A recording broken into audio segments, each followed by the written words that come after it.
Hey, family, peace and blessings. I know that it's pretty late, and this has just been on my mind. So I just got out of a long soak in the bathtub, which was beautiful.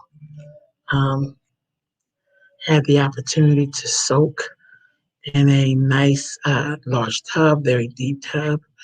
And I don't know about you all, but when I take long baths, I think about a lot of things that concern me, that I'm working on. Um, I think about those things. And so, um, one of the things over the last couple of days, I mean, amongst other days, I am deeply concerned about um, why do we as a community and as even a world community, why do we keep sacrificing women and girls? Why? And if you're not guilty of it, you really shouldn't feel any way about it. But usually, people who have some reply like white supremacy or this and that usually are pretty guilty of doing that, you know. Um, you know, right now I'm in Las Vegas with my sister celebrating her birthday. And hey, peace, Brother Jamil, I seen a lot of young black girls walking around half naked and men fully clothed, and feeling like their bodies is all they have that makes them valuable in our society. The way that they look, I've seen probably more long hair weaves than I've ever seen in my life. Um, I feel like wear what you want to wear. But I think we become real hypocrites when we fight like hell and normalize our sons wanting to be and do anything they want to be, including being girls and women. But we do not fight like hell for girls and women to be girls and women supported and feeling good about themselves, where they don't have to compete with other women, whether it's other Black women or other women in general, where they have to showcase their body. So I guess the new trend is very tight, cut off jean shorts that show the bottom of your buttocks. Um, I don't know how we normalize this. How did it sink so low for us? And why aren't we concerned about it? So I would hear people talk about this court case that's going on. I have not been watching it, and I refuse to watch it because I know history. So I'm not going to sit there and be surprised when the verdict come down. Um, but what I'm very surprised of is us continuing to ignore the murder, the mayhem, the violence in our own community because evidently some of us are not humans. We don't want to take responsibility for our actions and the way we treat each other. So that's something that is heavily on my heart, heavily, heavily, heavily. And sometimes more than not, I began to understand why people have to check out of being around us sometimes because the devaluing is too much. It's just too much. I was thinking to myself, one of the things that I'm not attracted to is having to think about how men feel about everything, what they like, what they don't like. I don't want to do that. I just don't, you know, always love men and my brothers. I do, but I don't really care about like how you feel all the time. I can't be concerned with your safety when my safety is constantly on the line. Like I probably would not get shot by a cop or killed by a cop. It would be from someone who looks like me. And then we downplay that. We act like it's okay for Black people to murder each other. So we always have an excuse for why that happens. And that's the sad part. That's the part when people, so when I see people who act like they're not with Black folks, I don't think it's a self hatred thing. I think that it's like, I don't want to do that. I don't want to make up an excuse. See, I come from people who are accountable. That's why I see the world the way I see it. That's why I can't relate the conversations when we're talking about social justice, but it's about making the cops responsible. Like, when the fuck did we ever do that? I grew up in a tradition that Black people took care of each other and we had a sense of justice. If somebody did something, it would be handled in our community. Don't know where those people went, you know? I thank you, Brother Jimmy. I don't know where that went. Yeah, I really am, sis. No disrespect. I just really tired of it. I'm looking at these sisters and I always making a point to smile even through my mask. Because I don't want my sister to ever think that I'm competing with her because I'm never. I love Black women and girls. And I'm saying Black woman, and I'm saying it on purpose because I think somehow we allow people to erase that which make you a woman. It's about your womb and your ability to reproduce if you so choose. We don't even have no sacredness around it anymore because we think that comes with a feeling of wearing high heels and makeup and hair weave. That really has nothing to do with you being a woman. That has nothing really to do with your beauty. You know, no matter how you show up, you should be adored. See, the sex trafficking thing shouldn't even be the way it is right now. It really shouldn't. But when we don't create spaces where our girls feel loved and adored, that's when they get hooked up with people who don't have their best interests at heart because they're looking for something that they were supposed to get from us as a people, as a community, from their mom, their dad, and their whole community. When they don't get that, then they go looking for it. And that's what we don't want to talk about. Yeah, it is. And then the other part there, Sister Natasha, is that some of this has to do with Black women making men important. Like, women will go to the street for Black men who would never go to the streets for them. You know, um, because I work with a lot of young girls, and when they're watching certain shows, I may chime in to look at the show so that I can see what they're seeing. And then you'll see people like Remy Ma, which she seems to be a nice person, but sometimes she'd be rolling for dudes who would never roll for her. But somehow that's a loyalty. Like, I don't even know where that comes from. Or maybe she didn't get something in her life. So sometimes we'll take that male attention any way we can get it. And though I know that sex trafficking is a big issue. But for me, I'm the person who likes to peel back the onion, the layers of it, so I can see the root of it. And as much as we can come up with ways to stop it, I agree. But I think to prevent something is even more important. What happens with our girls that they don't feel loved or adored or valued in their community, that they will just take any person who will value them, even if it's in a negative way. I'm in Vegas, y'all, and I'm watching sisters and other people too, but I'm never concerned with other people. I'm not trying to be funny. Black people got to learn to talk just like how white people talk, but they're really talking about themselves. We have to learn that as an art. And I watch Black people. I watch, just how we show up. And I particularly watch Black girls and women. And my heart just gets heavy because I know we're not loving ourselves. I know we're not valuing ourselves. And a lot of your value comes from what's reflected on you. Like, maybe they didn't have like a big mama who really loved them and was honest with them. Maybe they haven't had a father in their life. I know a lot of my girls I work with don't have good relationships with their dad, and they don't even know what that would look like. You know what I mean? So if a young man comes along or older man and give them just a little bit of attention, they're going to want it because they're almost hungry for it. Because what I do know, I don't give a damn what society says. I go by nature. And I know in order for us to come to the planet, you must have a womb man and a man. You must have a womb and a man. You know what I mean?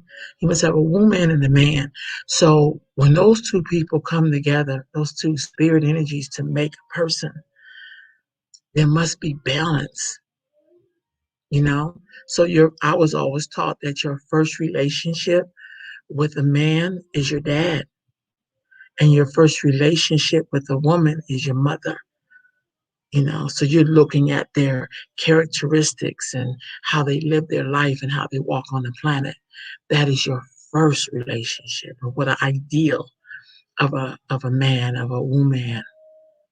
And a lot of our kids are starving. They don't really know. And then another thing, well, Jamil definitely takes a mother and a father. Another thing I noticed as well is that we go after the young, but the young does not exist alone. And what I find is when I'm working with older women, is that when they were young, they didn't have any examples of what it was going to be like for them when they got older. And now they're older and they still feel like they're 12. So even as an older woman, if we're constantly focusing on 25 and under, or 30 and under, then when you get to be 30 and older and 40 and 50 and 60, there's still work for you to do. It's not over for you. The load may look differently. But the fact that we have nothing in place to show people what it could be like when you're an elder, when you're seasoned, as my friend moms like to say. I'm approaching being seasoned now. I'll be 50 this year. And I'll tell you, I have some roadmaps, but my main roadmap died when she was 52, and that was my mother. So, you know, that all of that impacts. If you don't have strong anchors, you will be 50 still walking around in the latest Daisy Duke shorts, trying to recapture your youth. You know what I mean? Yeah, so man, but they don't care. Yeah, now that's so true, sis. Look, I think that's why in some circles, I find myself saying the word woman. And I basically say, because you'll have someone who will tell you about, I deal with all women and girls, however you are, if you're transgender, and there's nothing wrong with that. I make it a point to say, and I work with Black girls and women. I'm concerned with the womb, and I go right into womb work, because it's kind of like but these are women. Sometimes I feel very uncomfortable in what it does for me. I'll work with a person, but I won't show all my honey. I won't give you all my honey. I'll give you just a slither. I learned that when I worked somewhere for 25 years. And that's how I learned my value in terms of you don't have to give people your secret sauce. You know, you could be very reserved. And so I think some of that is that caping that we see, is one of the reasons why some of our girls are just in the street, why we don't trust each other. I don't know about y'all, but when I was young, and if a Black woman was in my presence and we were doing something, I knew that I was going to be cared for. It was without a shadow of a doubt. I knew that. I don't know if they were serving food, if they had to come in my class and help us with our work or whatever it was. I knew that when I seen the Black woman, all was going to be well, because those are the powerful Black women that were around. They were the women who gave me the answers, and they always would reshape it so that I would hear it and see it. They never left me out to dry. They always took care of me. And when I see these young ladies today, I know they're not experiencing that. They're not seeing Black women show up, particularly Black women who are activists. They're some of the worst. Really, they are. If you ask them all, show me your track record. See, one of the things I've been doing lately, this is my honest to God truth, I've been looking at the generation before my generation, which were like the people in the 60s who were, they were young and vibrant. They were in the 60s. And then a lot of them ended up working in certain places by the time the 90s came. And I remember being surrounded by those women because now they're like in their 70s. But I remember when they was in their like late 40s, early 50s, they were building institutions, clinics, charter schools, um, I mean, trade school. I mean, I know known women who've done that. Um, and when I look at women now, because they were part of movements, but their movement was a movement of independence. It wasn't a movement of, I want you to hire me in the system so I can help you screw up Black folks more and then complain about you not paying me or treat me a certain way.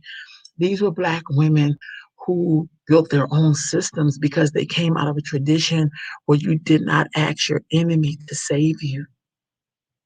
They were the daughters of what I call Harriet Tubman. Some of them talked about how they would see her boot print in their dreams. And that's why they knew they had to continue to blaze that trail that Sister Harriet started. I don't hear that talk anymore.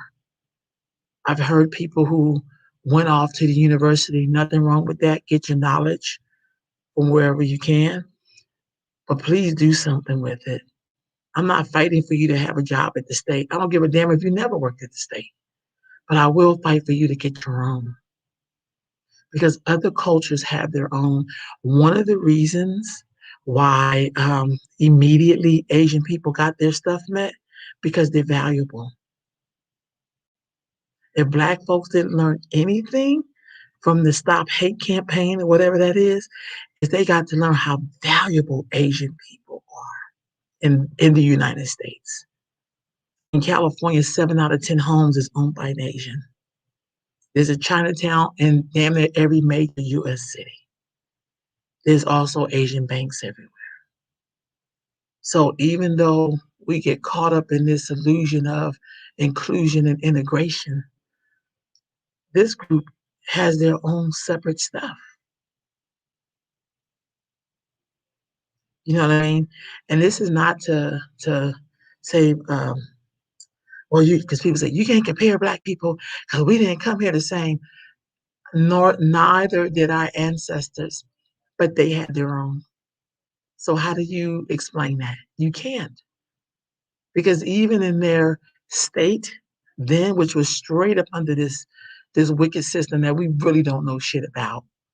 We complain about little shit we probably shouldn't even be involved in. We're complaining about. But even they had enough sense to pull their resources and buy properties and things like that and to take care of themselves. So you definitely can't use that as an argument because most of us have more education than our ancestors ever dreamt of. And sometimes I wonder if that's one of the reasons why we can't move because we're so educated. I'm not gonna lie, I do think about that. I think about maybe that's a problem. You know, it's nice to have institutions of higher learning, but if all they do is um, help us look like we're important, but we really don't have nothing to show for ourselves, that's a problem. I don't know how we don't look at the state of where we are.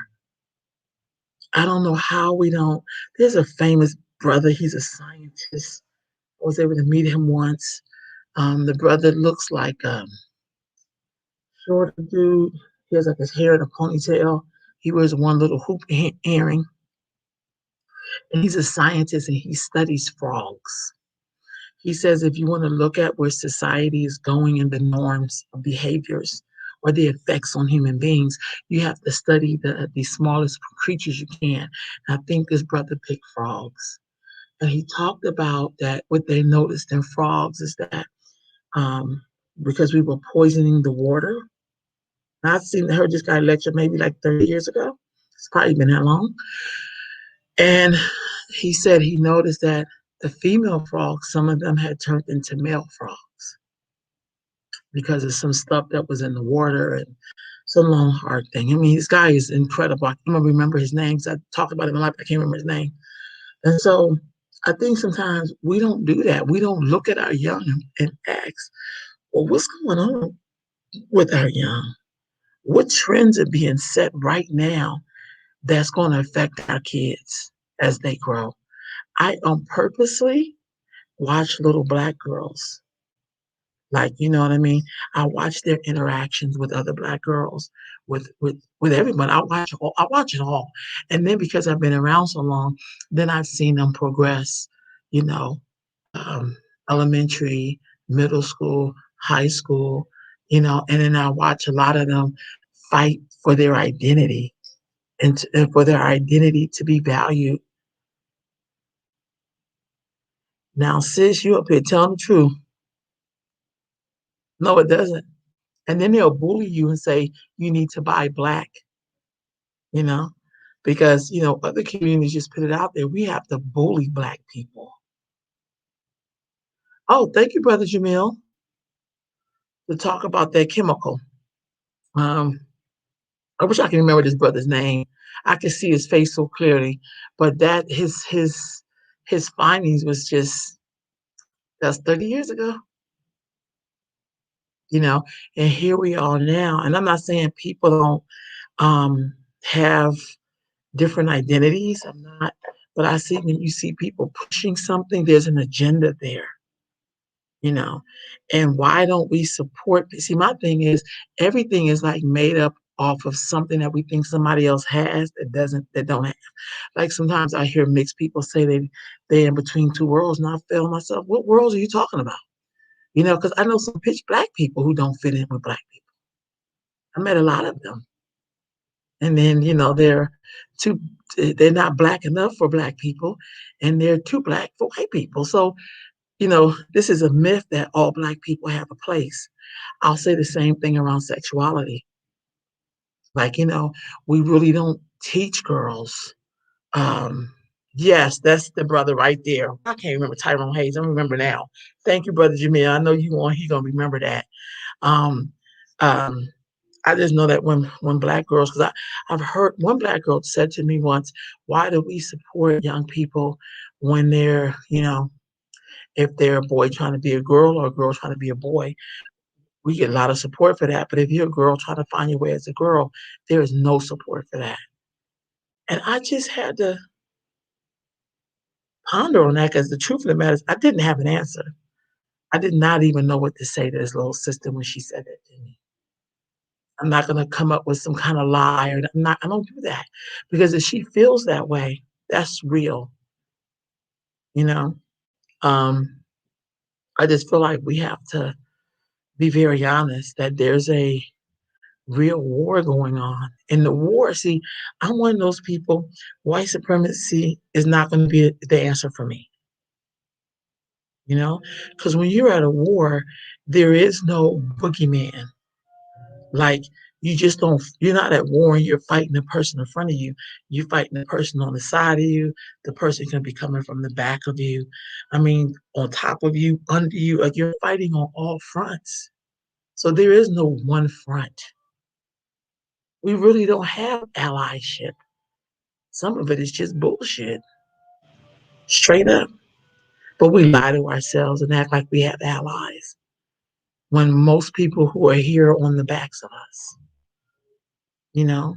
Um, and that's why I'm concerned about the sacrificing of Black women and girls. There's a sacrifice there. I don't know how we talk about the murder of Black men without talking about the murder of Black women and girls. I don't know how we skip over that. And to me, they're not apples and oranges. To me, they're all the same for me. Because I have to look at little Black girls and wonder about their safety. That every Black man is not your brother. See, I don't say that anymore. I don't self-identify like that anymore. Because if a person kill you, they cannot be your brother. Brothers do not kill you. Brothers are not violent on you.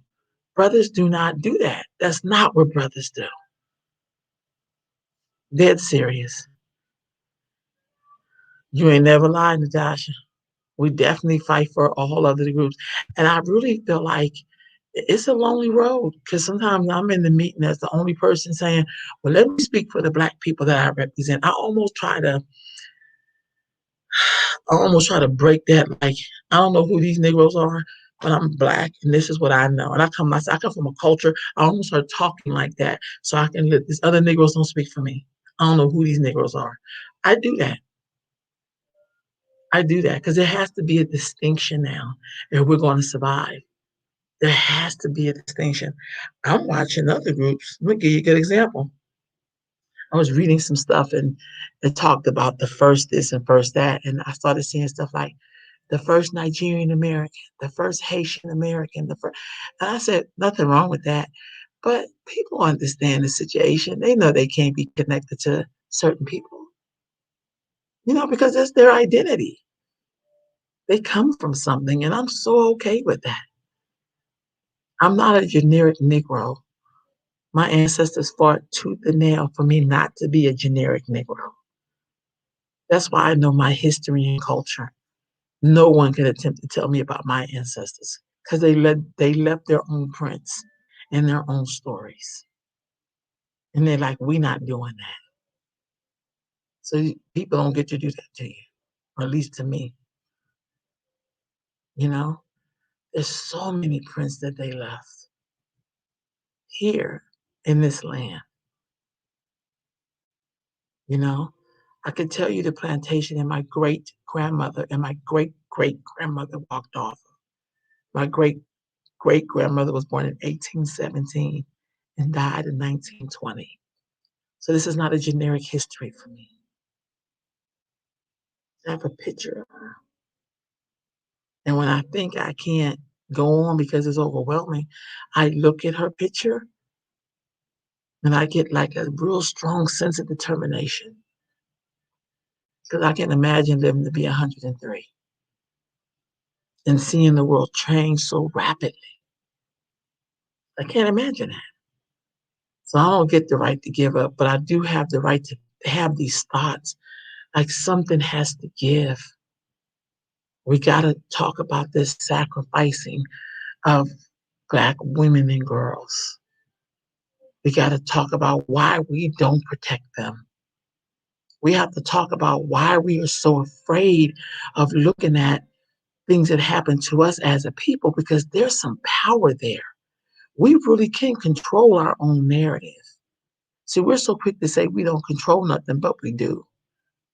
You control your image, you control your thought, you control what you do.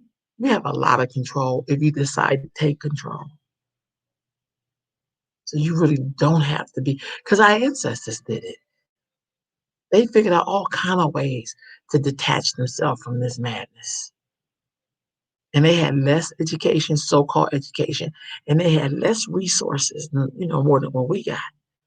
They had, they didn't have half the doors open for us, and they made a way because what they knew there were certain things that they could control.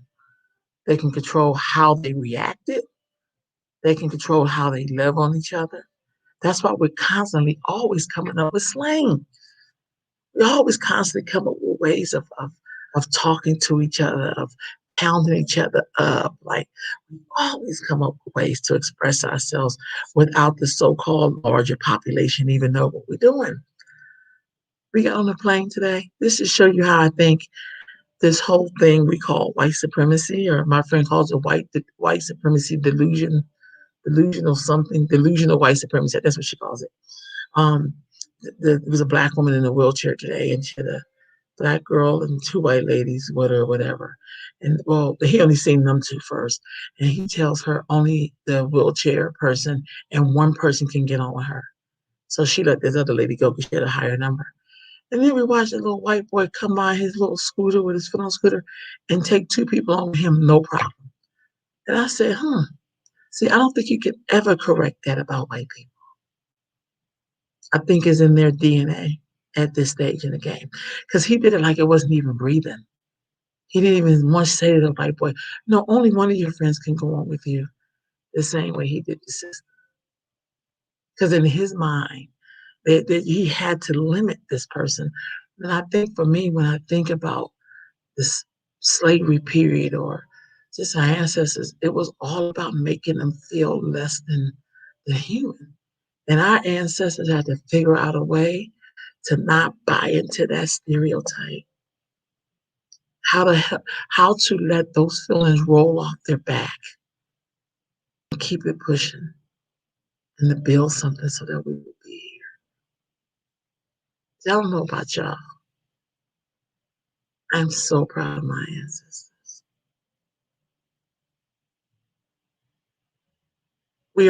I'm so proud of them. Like I get to walk in their footsteps. I get to go on the plantation in Virginia and you know, I mean, rather than stepping on the soil of Africa, or I get to do a lot of stuff. But all of that stuff has everything to do with me connecting with my ancestors, even down to their grave site and taking them flowers. Because all of those spaces are sacred to me. You know, last week when we were having the celebration of life for Miss Jenny, and I looked in that casket, I knew she wasn't in there. We were just saluting her carcass and her, you know, but we know the spirit of that woman lives because she was she was a reminder of many times. I mean, I got certain information from her. That's why I know so much about my ancestors, because the universe will always put people in my way or in my path rather, that can guide me and you know, give me more of the story because they lived that time with my ancestors. You know, so Sister Reggae, I see your comment, sis. We must remember. That's right. That's so true. Right on. We definitely got to do that. Divine importance. Right on. Because I really believe it. There's nothing they can really do to us now. That they done tried everything. And I mean everything. I mean things we don't even know that they tried. So they, you know, dude, I come from the people who everything you do with them, they rose up out the ashes like it was nothing. Because they knew there would be a day like right now that there will always be thinkers and warriors in their line on the planet, sounding the alarm and building at the same damn time. So, family, I started off this live talking about why do we sacrifice women and girls in our communities. I guess the bigger question is, how do we stop doing this shit? How do we help our girls and women to understand how sacred they really are and how divinely inspiring they are? I don't have the answer to that. I mean, I do the part that I can do,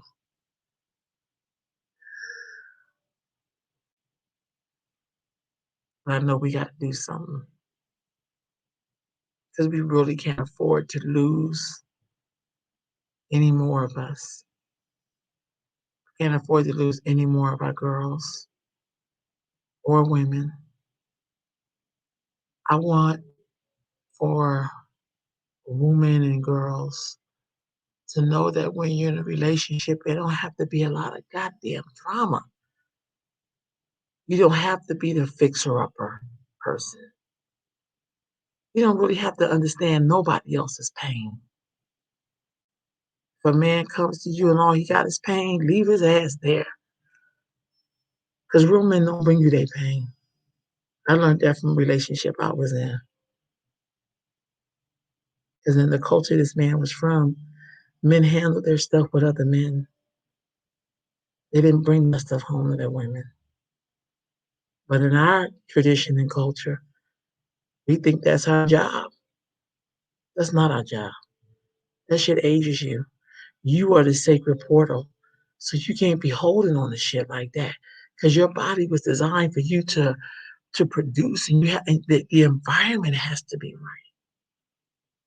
The environment has to be, you know, nurturing and loving. It can't be full of sadness and drama and all kind of other shit that would the reason why we have so many miscarriages and just all kind of shit because we're always constantly carrying shit we shouldn't be carrying while we're carrying life.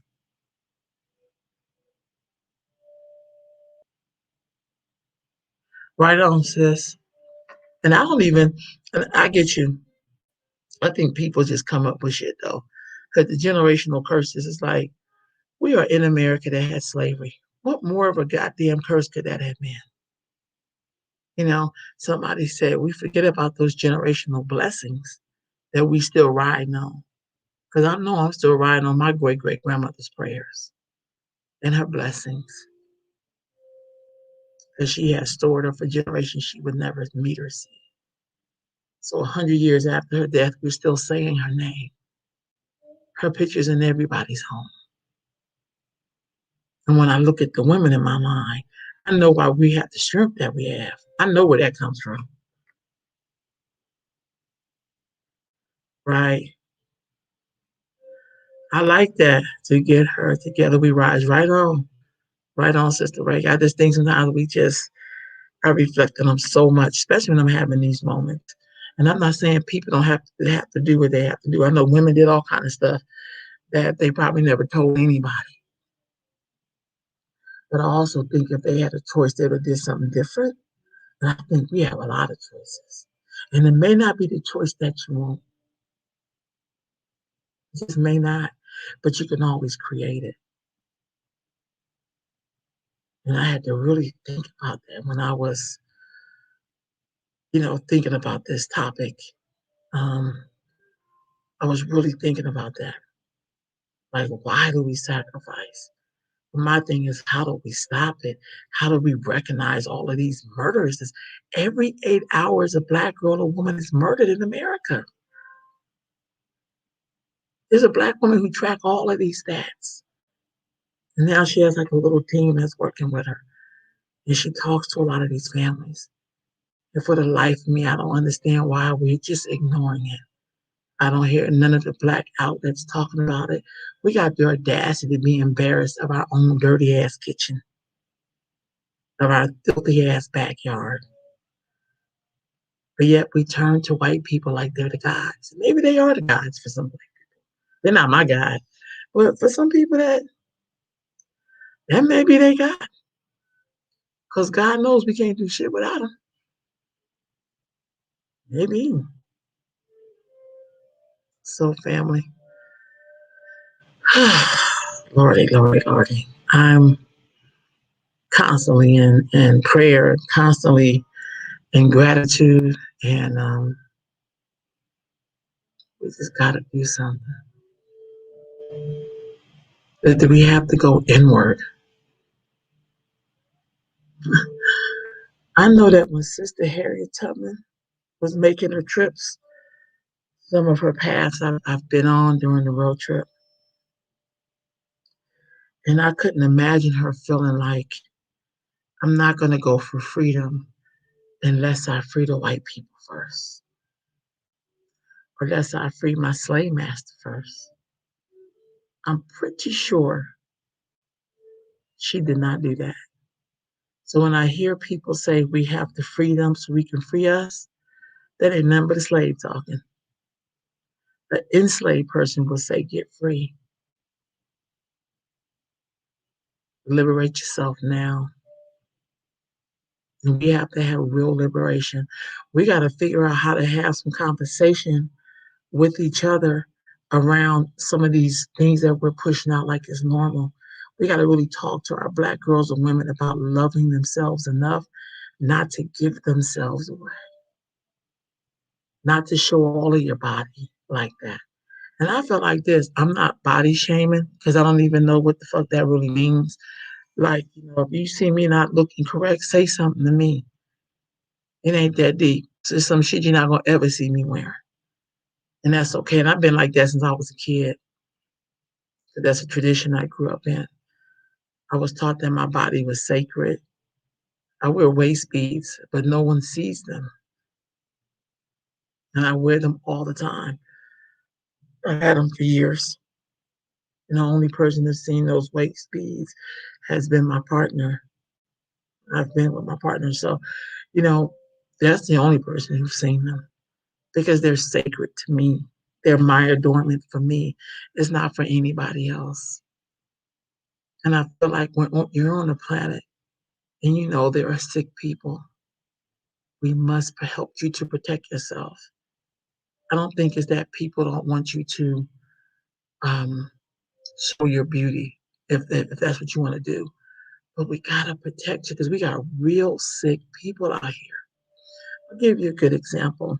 When I was either in the eighth or ninth grade, and I had a really good friend at the time, and she went to go see her boyfriend on a Saturday, and I was at her house, so we took the bus, which it wasn't far, to this boy's house, and I had pants on that did not have pockets.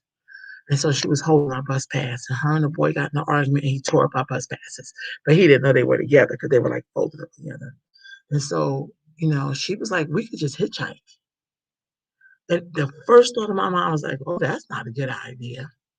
But she's like, girl, it ain't nothing. So we were on Freeport Boulevard, right before it goes into that long stretch of road that takes you out the front road. Um, that's what we had to get through. So we had caught the bus, the 81 or something. And so she was out in the street with her thumb up, just hitchhiking her ass off. Now I was so embarrassed that I had my thumb out, but I was behind a telephone pole. I had my thumb out. And this black man picked us up. He was in the Jeep Cherokee. I'll never forget it. He was a teacher at Kennedy.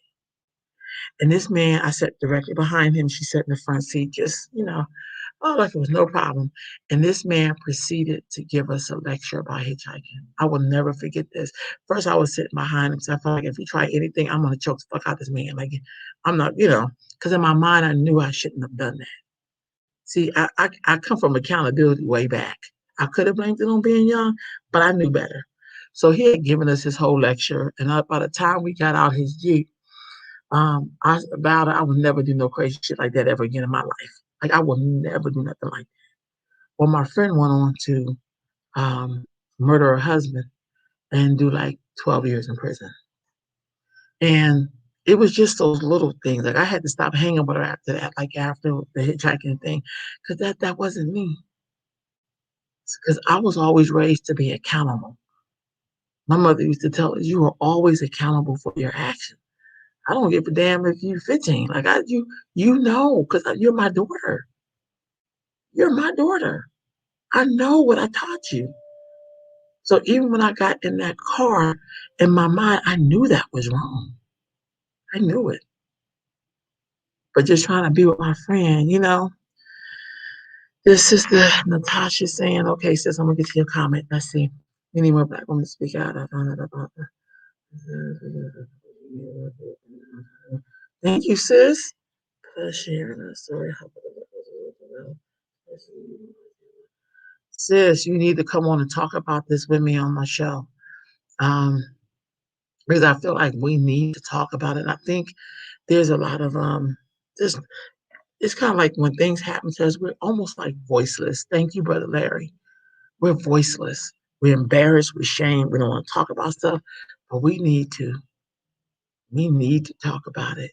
We need to take this thing out of it so people can make better choices.